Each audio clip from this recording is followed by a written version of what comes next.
বলেছেন বুয়েস্ত মুআল্লিমা, আমাকে আল্লাহ তাআলা শিক্ষক করে পাঠিয়েছে।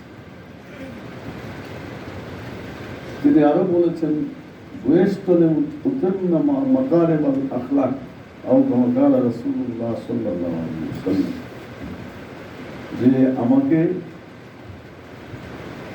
চরিত্রটা উন্নতা দিয়ে, চরিত্রের উন্নতা দিয়ে আমাকে পাঠিয়েছেন।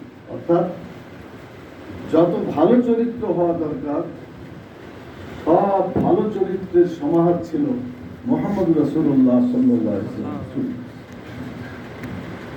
আপনারা জানেন রাসূলের নামে একবার উচ্চারণ করলে আল্লাহ তাআলা কয়টা রহমত দান করেন? 10টা। আল্লাহর রহমত কি এত সহজ যে আপনি না বললে পেয়ে যাবেন?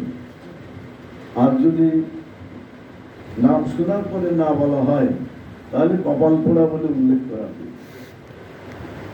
একবার খুতবার প্রথম স্টেজে বললেন যে ব্যক্তি রমজান পেল কিন্তু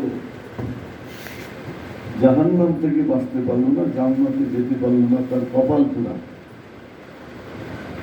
বৃদ্ধ পিতামাতা পেল কিন্তু তার সেবা করে জান্নাতে যেতে পারলো না, তারও কপাল পোড়া।